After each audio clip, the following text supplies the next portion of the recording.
Gloire à Dieu. Alléluia. Bien-aimés, soyez les bienvenus. Et ce matin, nous savons que le Seigneur, qui est sur son trône, va encore nous parler et nous bénir. Alléluia. Commençons par la prière. Merci Père, de ce que tu es fidèle. Tu es le Dieu véritable. Toi, tu n'as jamais manqué d'accomplir ta promesse, ta parole. Et toutes tes promesses en Christ sont oui et amen. Et aujourd'hui, nous venons pour recevoir encore de toi. Merci de nous bénir avec ta parole, que nous ayons une compréhension spirituelle de ta parole et que ta parole nous transforme pour être davantage comme Christ, afin que toi, tu sois honoré par nos vies et par les œuvres de ton esprit à travers nous. Merci Père. Au nom de Jésus-Christ, nous avons prié. Amen. Amen. Alléluia. Nous allons regarder une caractéristique du Saint-Esprit, c'est-à-dire la fidélité du Saint-Esprit. La fidélité est une des caractéristiques essentielles de la divinité. Le Père est fidèle, le Fils est appelé fidèle et véritable, lui qui est venu accomplir l'œuvre de la rédemption, exactement selon le cœur du Père. Maintenant, dans cette ère du Saint-Esprit, nous allons regarder la fidélité du Saint-Esprit. Et dans le chapitre de Matthieu, chapitre 9, verset 38, le Seigneur Jésus-Christ, après avoir eu la vision de la moisson, et là, il donne une parole prophétique, capitale, pour la destinée de la moisson. Il dit au verset 38, dans Matthieu 9, 38, il dit « Priez le maître de la moisson d'envoyer des ouvriers dans sa moisson. » Le Seigneur Jésus-Christ sait que sans la fidélité, nous ne pouvons pas gagner la moisson. Lui-même, il a accompli l'œuvre du salut, de la rédemption, en étant fidèle. Le Père est fidèle. Donc ce sont les fidèles dont le Saint-Esprit, dont le Seigneur Jésus-Christ a besoin pour la moisson. Et ici, le Seigneur, en nous orientant sur le maître de la moisson qui, en l'occurrence, est le Saint-Esprit, il est en train de nous dire que le Saint-Esprit est fidèle, que lui, il croit à la fidélité du Saint-Esprit. Le Seigneur Jésus-Christ est en train de dire qu'il compte sur la fidélité du Saint-Esprit pour apporter les fruits du sacrifice que lui, il a payé de sa vie, en s'aimant sa vie. La graine en tombant doit produire beaucoup de fruits. Mais ces fruits-là, ils comptent sur la fidélité du Saint-Esprit pour obtenir ces fruits. Donc, il dirige le corps du Christ, ceux qui le suivent, les disciples, vers le Saint-Esprit, parce qu'il a la conviction. Il compte sur le Saint-Esprit, sur la fidélité du Saint-Esprit. Il s'appuie sur cela. Il en a de l'assurance. Il n'a aucun doute de la fidélité du Saint-Esprit. Alors maintenant, la question qui se pose nous concerne. Pour amener la moisson, pour apporter la moisson à Christ, la moisson des âmes, pour apporter les fruits que représente la moisson des âmes, les fruits de son sacrifice, allons-nous être fidèles dans le rôle qu'il veut que nous jouions? Il a commandé ici prier le maître de la moisson? Allons-nous être fidèles? Avant toute chose, dans la prière, la question se pose. Mais avant de trouver une réponse à cette question, regardons de plus près et en détail quelques points concernant la fidélité dont parle le Seigneur Jésus-Christ, la fidélité du Saint-Esprit. Donc, en premier point, nous allons regarder, première partie, la fidélité du Saint-Esprit, quelques points. Amen.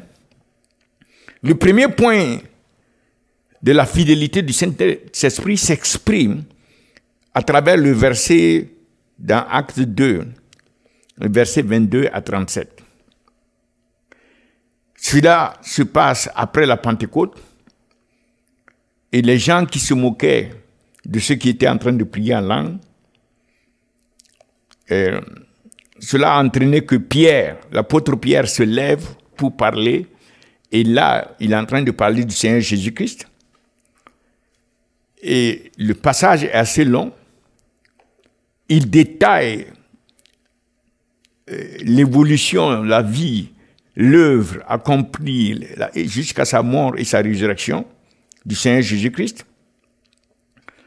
Et il conclut dans le verset 37, il dit ceci: après avoir entendu ce discours, les gens qui ont entendu, ils eurent le cœur vivement touché.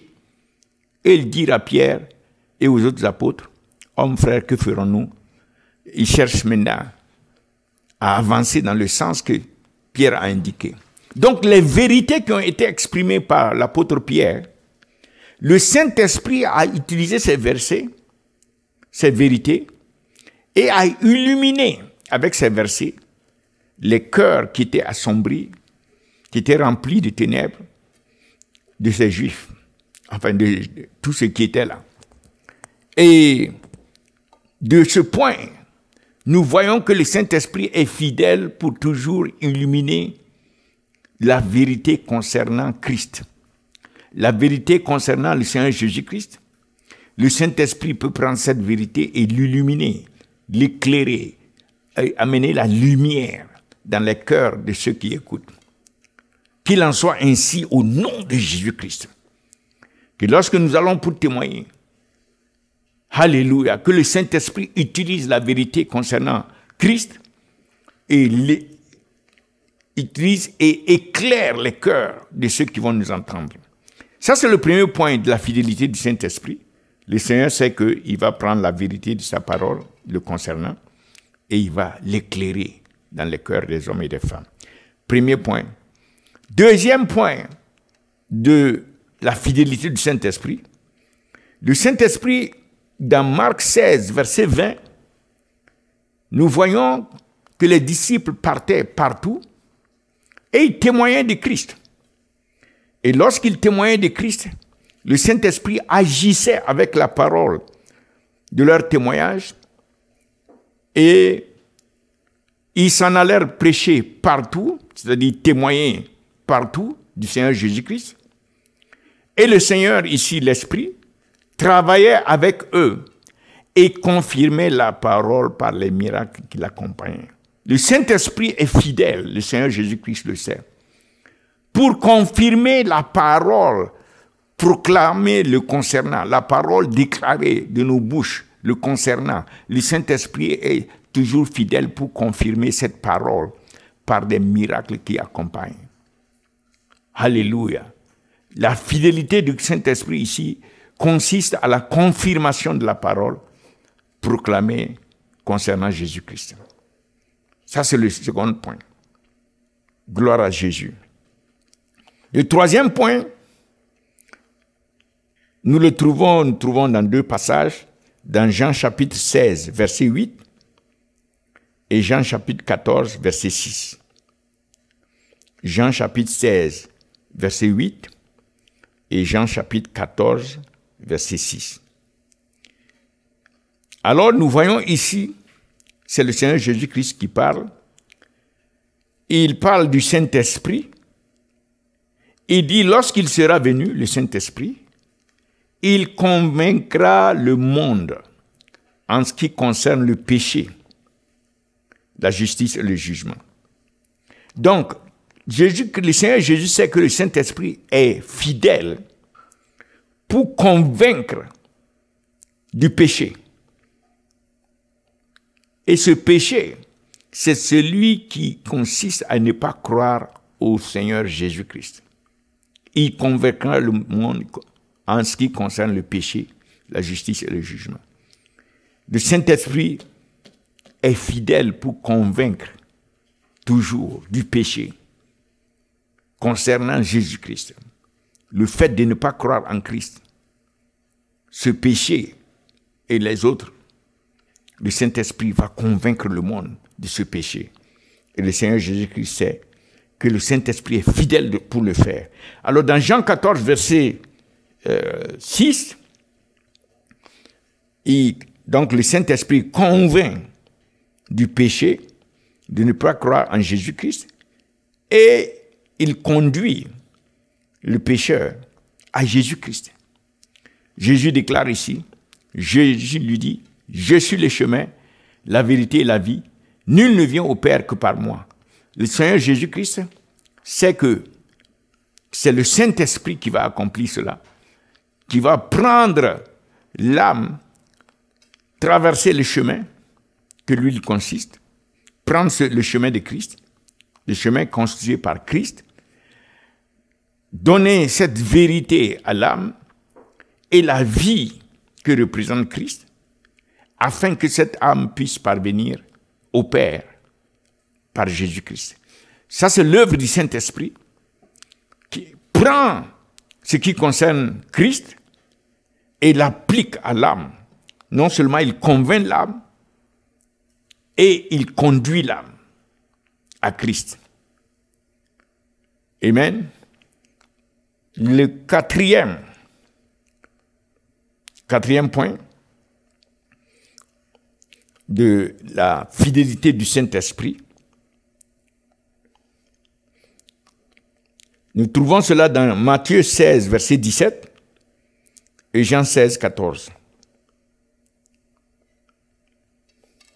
Alors, le Seigneur Jésus-Christ sait que le Saint-Esprit est fidèle pour révéler sa personne dans le cœur des hommes et des femmes. Alors, dans Matthieu 16, verset 17, le Seigneur Jésus-Christ dit très bien, Jésus reprenant la parole, lui dit, « Tu es heureux, Simon, fils de Jonas, car ce ne sont pas la chair et le sang qui t'ont révélé cela. » Il s'agit de la révélation de Jésus-Christ donc. Et cela ne vient par aucun moyen, par la chair ou le sang. Mais Jésus dit, c'est par mon Père, mais c'est mon Père qui est dans les cieux. Alléluia.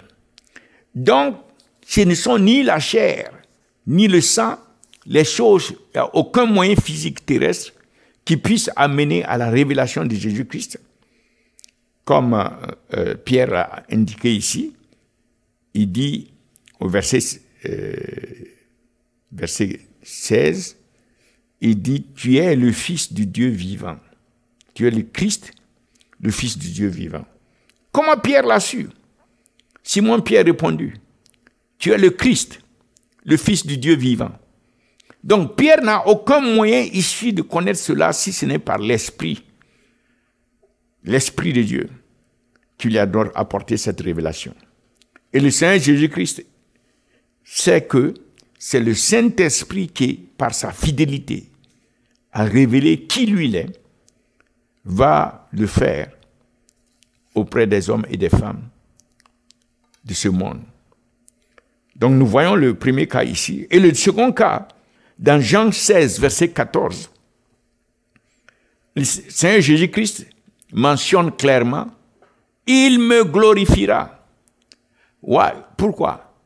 Parce qu'il prendra de ce qui est à moi. Il prend de ce qui est à moi et vous l'annoncera. Donc, c'est le Saint-Esprit, en parlant du Saint-Esprit depuis le verset 13, le Seigneur Jésus-Christ dit que Lorsqu'il viendra, le Saint-Esprit, il va vous conduire dans toute la vérité. Quand le Consolateur sera venu, l'Esprit de vérité, il vous conduira dans toute la vérité, car il ne parlera pas de lui-même, mais il dira tout ce qu'il aura entendu, et il vous annoncera les choses à venir. Alors, le Saint-Esprit vient conduire dans toute la vérité. Il prend de ce qui est de Christ et il nous l'annonce. C'est-à-dire, il révèle la personne de Christ au monde, au peuple de Dieu, aux croyants. C'est le Saint-Esprit qui fait tout cela. Alors, le Seigneur Jésus-Christ, il fait confiance à la fidélité du Saint-Esprit pour révéler sa personne aux croyants. Et nous arrivons au suivant, le verset 5, non, le point 5. Le Saint-Esprit, ici nous avons Romains 8, verset 29, Luc 1, 80, Luc 2, 40, Jean 14, 17, 26, Éphésiens 4, 13, 14 et Jean 16, 13. Donc dans Romains 8, 29, nous voyons ici, car ceux qu'il a connus d'avance, il les a aussi prédestinés à être semblables à l'image de son Fils, afin que son Fils fût le premier-né entre plusieurs frères. Donc, prédestiné à être semblable à l'image de son Fils. C'est le Saint-Esprit qui va nous rendre semblables, conformes à l'image du Fils de Dieu. Et le Seigneur Jésus-Christ dit en plus, il fait confiance au Saint-Esprit, donc de nous conduire dans cette destinée de la conformité à l'image du Fils. Non seulement il nous conduit dans cette destinée, et dans cette conduite, il nous fait grandir pour devenir de plus en plus comme Christ, afin que nous puissions atteindre cette conformité. Alors cette croissance est mentionnée dans Luc 1, 80 et Luc 2, 40. Luc 1, 80. Nous lisons, « Or l'enfant croissait et se fortifiait en esprit. » C'est le Saint-Esprit qui va amener cette croissance. Ceci concernant Jean le Baptiste. Mais même Jésus lui-même devait croître et se fortifier en esprit dans Luc 2, 40. Or l'enfant croissait et se fortifiait. Il était rempli de sagesse et la grâce de Dieu était sur lui. Donc, la croissance et la fortification, c'est l'Esprit de Dieu qui va le faire. Non seulement il nous conduit vers cette destinée de la conformité en Christ, mais au moment où il nous conduit dans cette destinée, pendant qu'il nous conduit, nous devons croître. Il y a une dynamique de croissance et de fortification continue vers la conformité à l'image de Christ. Et c'est le Saint-Esprit qui amène cette croissance continue et cette fortification continue de notre être intérieur jusqu'à ce que nous soyons conformes à Christ. Et pendant qu'il fait ce travail, le Saint-Esprit nous amène à marcher aussi comme Christ. Nous voyons dans Jean 14, verset 17 et verset 26, Jean 14, verset 17 et verset 26, l'Esprit de vérité que le monde ne peut recevoir parce qu'il ne le voit point et ne le connaît point. Mais vous, vous le connaissez car il demeure avec vous et il sera en vous. Donc le Saint-Esprit demeure en nous pour nous faire marcher comme Christ, pour nous faire croître, pour nous faire grandir, pour nous fortifier dans l'être intérieur, mais aussi pour nous faire marcher, nous conduire comme Christ, avoir une conduite conforme au caractère de Christ. C'est le Saint-Esprit qui fait ça, qui nous conduit à nous comporter, à marcher comme Christ. Donc dans Jean 14, verset 17, nous le voyons ici, et au verset 26, il dit, mais le consolateur, l'Esprit Saint, que le Père enverra en mon nom, vous enseignera toutes choses et vous rappellera tout ce que je vous ai dit. Vous enseignera toutes choses.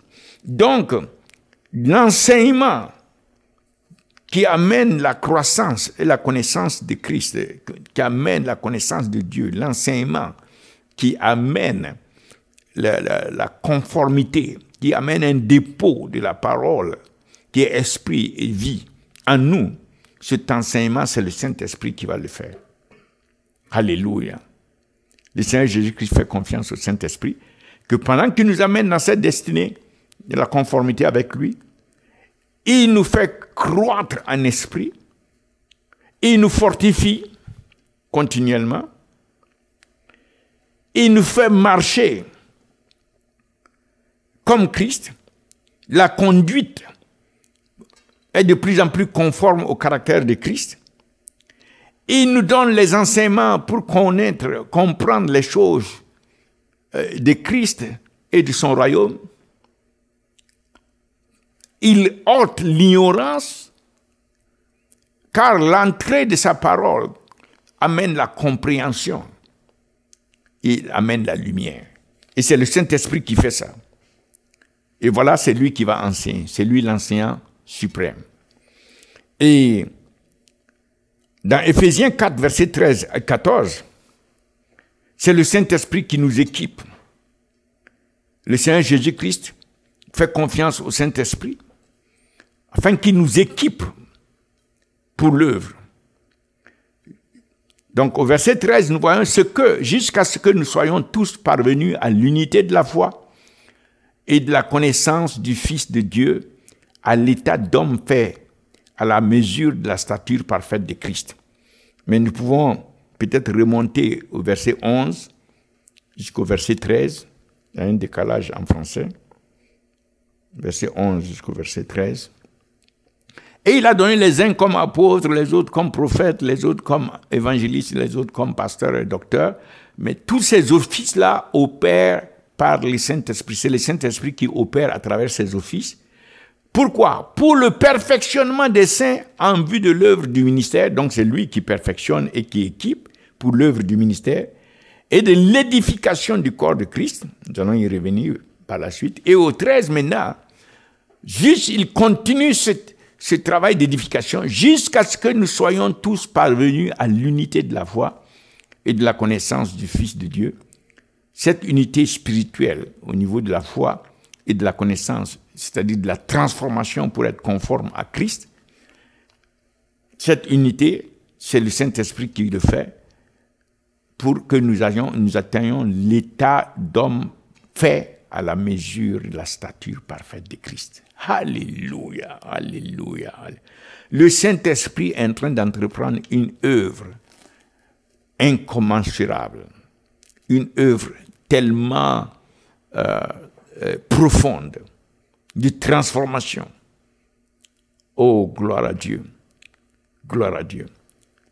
Et donc, nous arrivons au verset, jusqu'à ce que nous atteignions, regardez ça, à la mesure de la stature parfaite de Christ, à l'état d'homme fait,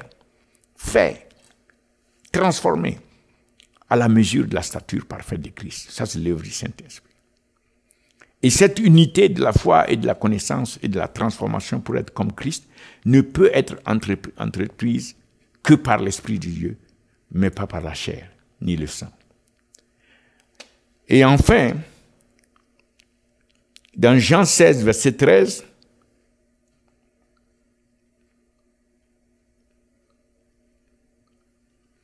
il va nous conduire dans toute la vérité. Nous avons déjà parlé, nous soulignons cela. Quand le consolateur sera venu, l'Esprit de vérité, il vous conduira dans toute la vérité. Et c'est l'œuvre du Saint-Esprit qui nous conduit jusqu'à la confirmation, la conformité à l'image de Christ. C'est l'œuvre du Saint-Esprit. Donc, par sa conduite, nous pouvons échapper au piège du mensonge, de la confusion, les différents pièges de l'ennemi c'est la conduite du Saint-Esprit. Et le Seigneur Jésus-Christ fait confiance à la fidélité du Saint-Esprit pour nous conduire dans tout ça. Et c'est pour cela qu'il souligne que l'Esprit de Dieu va venir faire ça. Alléluia. La fidélité est capitale dans l'œuvre de Dieu. Dieu doit pouvoir compter sur nous. Dieu, ici, le Christ, compte sur le Saint-Esprit. Le Père a compté sur le Fils. Et le Fils compte sur le Saint-Esprit. Et le Père, le Fils et le Saint-Esprit comptent sur nous. Est-ce que nous allons leur être fidèles? Le sixième point se trouve dans Matthieu 16, versets 18 à 19 et Actes 1, 8. Matthieu 16, versets 18 à 19 et Actes 1, 8. Là, nous voyons que le Saint-Esprit édifie l'Église. Il est en train de bâtir l'Église. Le Seigneur Jésus dit, moi, je te dis que tu es Pierre et que tu es cette pierre, je bâtirai mon Église. C'est l'Esprit de Dieu qui, dans l'Église, bâtit l'Église, s'occupe de tous les aspects de l'Église. C'est l'Esprit de Dieu qui travaille sans tellement apparaître. Mais ceux qui savent que c'est l'Esprit qui est à l'œuvre. C'est lui qui est en train de bâtir l'Église de Christ. Et cette Église que le Saint-Esprit bâtit, les portes du séjour des morts ne peuvent pas prévaloir contre elle. Donc, et au verset 19, il dit, je te donnerai les clés du royaume des cieux, ce que tu liras sur la terre. Donc, l'Église que le Saint-Esprit bâtit aura autorité sur cette terre. L'autorité de Christ sera effective parce que le Saint-Esprit est celui qui va exécuter cette autorité à travers l'Église qu'il est en train de bâtir. Amen. Donc nous arrivons dans Acte 1, verset 8. Non seulement le Saint-Esprit est en train de bâtir de manière que l'enfer ne peut pas prévaloir, les portes de l'enfer ne peuvent pas prévaloir contre l'Église que lui il est en train de bâtir. Il est en train d'équiper l'Église pour prévaloir contre ces portes de l'enfer et donner à l'Église, exercer l'autorité de Christ à travers l'Église, mais aussi la puissance. Il y a l'autorité, mais aussi le Saint-Esprit apporte la puissance et manifeste la puissance à travers l'Église. Mais vous recevrez une puissance, le Saint-Esprit survenant sur vous, et vous serez mes témoins à Jérusalem, dans toute la Judée, dans la Samarie et jusqu'aux extrémités de la terre. Acte 1, 8.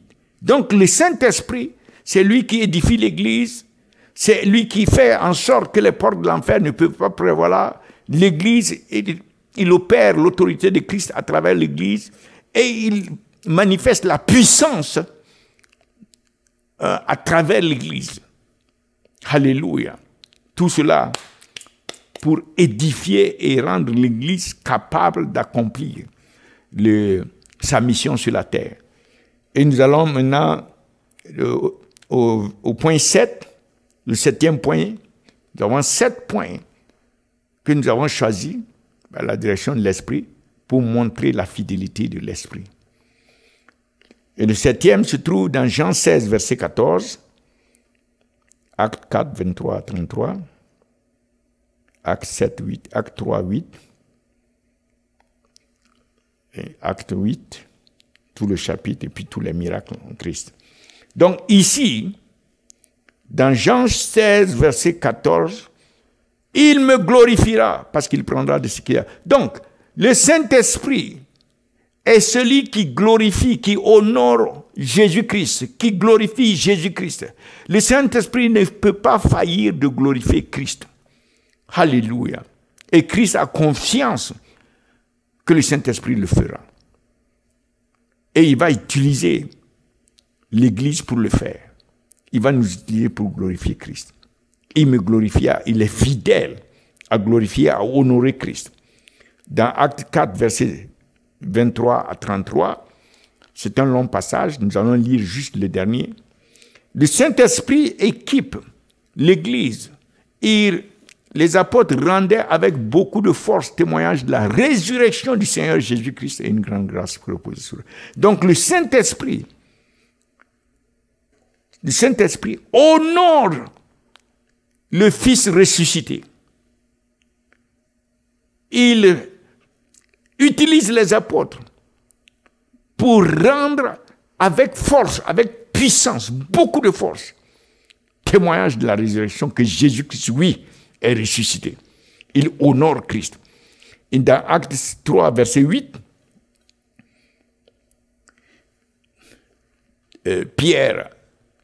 l'apôtre Pierre allant au temple, il parle au paralytique et voilà, il dit au nom du Seigneur Jésus-Christ, lève-toi et marche. Et voilà le résultat. D'un saut, il fut debout et il s'est mis à marcher.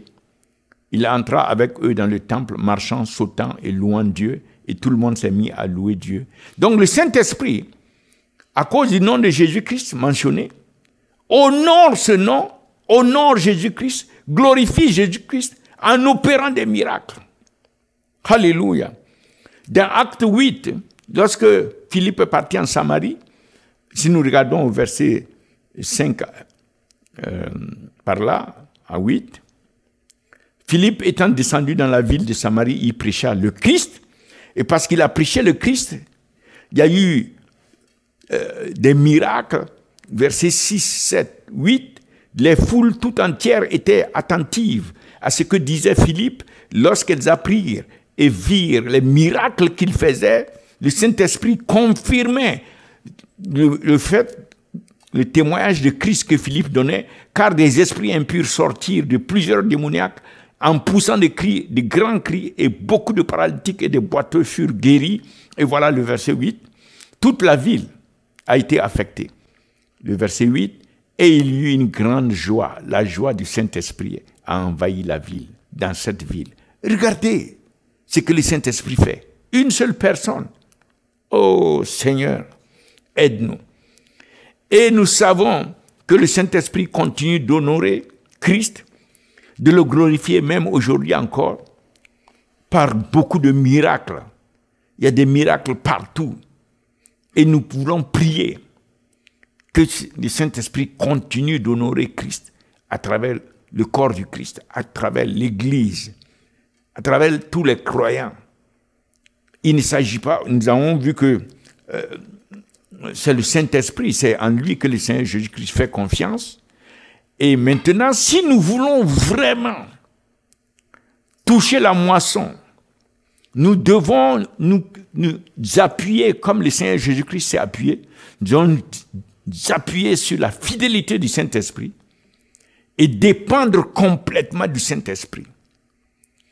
Et cette dépendance au Saint-Esprit nécessite que nous soyons conformes au caractère de fidélité du Saint-Esprit. Nous devons être fidèles. C'est un fruit de l'Esprit, la fidélité. Le don, la foi, c'est un don. Mais la fidélité, c'est un fruit. Un fruit de la manière dont nous sommes avec le Saint-Esprit. Et si nous tenons vraiment à la moisson des âmes, nous tenons vraiment à ce que Christ soit honoré et glorifié par cette moisson, par la récolte de cette moisson, nous devons nous conformer, nous devons tout faire pour que le Saint-Esprit produise ce fruit de la fidélité en nous. Et ce fruit de la fidélité en nous doit commencer à la place de la prière. Il a dit, priez le maître de la moisson. Donc nous voulons prier et le Seigneur a fait grâce et nous avons la possibilité de nous adonner fidèlement, ne serait-ce qu'à un créneau de la montagne de prière que le Saint-Esprit a établi depuis plus d'un an, à peu près 1 an et demi maintenant, 24 heures sur 24, 7 jours sur 7. Que toute la gloire revienne au Seigneur Jésus-Christ et que les nations continuent de se mobiliser pour cela. Au nom de Jésus-Christ, nous allons prier. Maintenant, nous allons prier pour les âmes. Tous ceux qui veulent donner leur vie au Seigneur Jésus-Christ, vous pouvez dire avec moi, Seigneur Jésus, je reconnais que je suis pécheur. Et si j'étais mort dans mes péchés, j'aurais été en enfer. Mais à cause de ton amour pour moi, à cause de ta grâce, tu es venu sur la croix. Tu as versé ton sang, tu as donné ta vie. Seigneur, aujourd'hui, je me repens de tous mes péchés et je te demande de me pardonner et de me laver par ton sang. Je crois dans mon cœur que Dieu t'a ressuscité de la mort et tu es monté en gloire. Et tu vas revenir bientôt pour me chercher, afin que là où tu es, j'y sois aussi. Alors Seigneur Jésus, je t'ouvre mon cœur aujourd'hui. Je te demande de venir dans mon cœur. Je te reçois comme mon Seigneur et mon Sauveur personnel. Merci de sauver mon âme, de faire de moi un enfant de Dieu, né de nouveau, un membre de la famille de Dieu. Merci Seigneur Jésus. Au nom de Jésus, nous allons prier. Amen.